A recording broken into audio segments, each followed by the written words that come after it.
Hello दोस्तों, मेरा नाम है सोहन और आप मेरे YouTube channel the real stories पर आ चुके हो। तो दोस्तों, आज की जो हमारी रियल स्टोरी है वो एक्चुअली में एक हॉरर स्टोरी पर आधारित है। तो दोस्तों, आपने अभी तक मेरे चैनल को सब्सक्राइब नहीं किया हो तो अभी जाकर कीजिए और जो आपको साइड पर बेल आइकन दिखाई देगा उस पर आप टैप करके ऑल पर सेट कर दीजिए ताकि आपको मेरी नई वीडियो आने के तुरंत ही आपको पता चल जाए।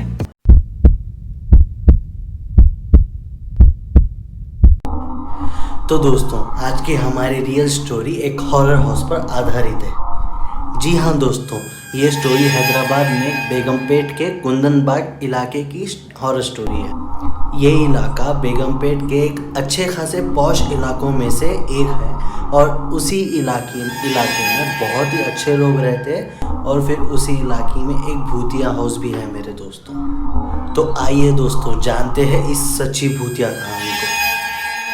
तो एक दिन एक चोर कुंदनबाग के उस सुनसान सड़क पर आ पहुंचा।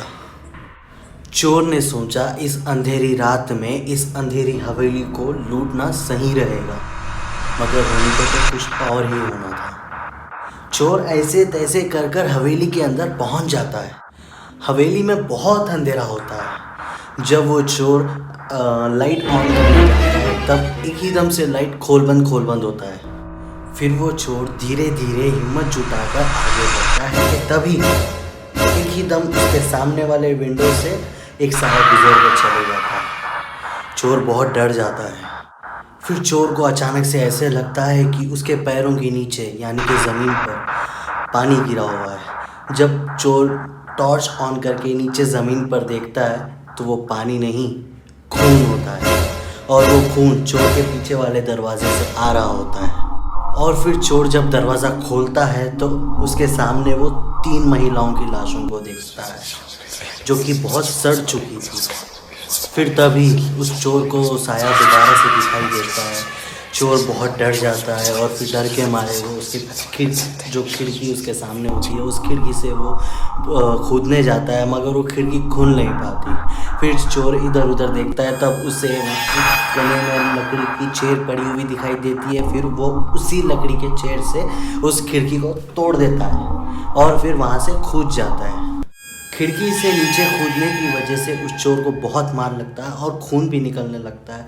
उस दर्द में उस चोर को अपने बस्ते का ख्याल आता है, जो बस्ता वो चोर उसी कमरे में भूल आया था। फिर वो चोर ये सोचकर डर जाता है कि वो चोर उस घर में चोरी करने की नीयत से गया था, मगर पुलिस उस चोर को मर्डर केस के सिलसिले में जेल में न डाल दे, इसलिए वो चोर खुद ही से पुलिस को कॉल करता है। वो कॉल पे कहता है कि साहब मैं चोर बात कर रहा हूँ, और फिर वो कॉल पे कहता है कि साहब मैं कुंदनबाग के एक हवेली पर चोरी करने गया था, पर वहाँ पर मुझसे इतना बड़ा हादसा हो चुका है।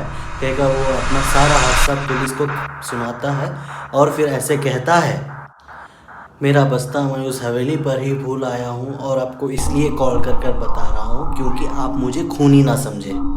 और फिर पुलिस वहाँ आ जाती है और फिर उन तीनों लाशों को बरामद करती है और फिर उन्हें पोस्टमार्टम के लिए भेजती है। फिर पोस्टमार्टम से पुलिस ये जानकारी पाती है कि वो तीनों लाशें 6 महीने पहले ही मर चुकी थी और वो तीनों लाशें माँ बेटियों की थी। फिर पुलिस आसपास के पड़ोसियों से पूछताछ करती है। पड़ोसी ये बात जानकर बहुत ही हैरान हो जाते हैं और फिर ये कहते हैं, क्या वो चुड़ैल मर चुकी थी?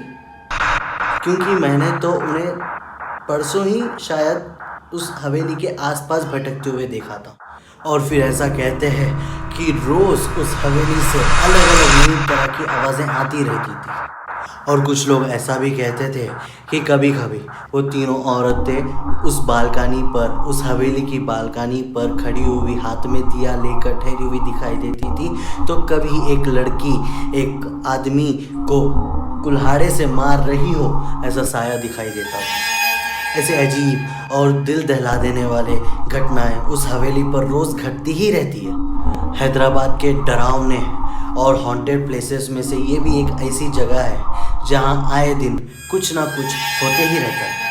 इसी तरह की एकदम सच्ची कहानियाँ मैं आपके पास रोज़ लेकर आता रहूँगा। तो आप मुझे इसी तरह से प्यार करते रहिए।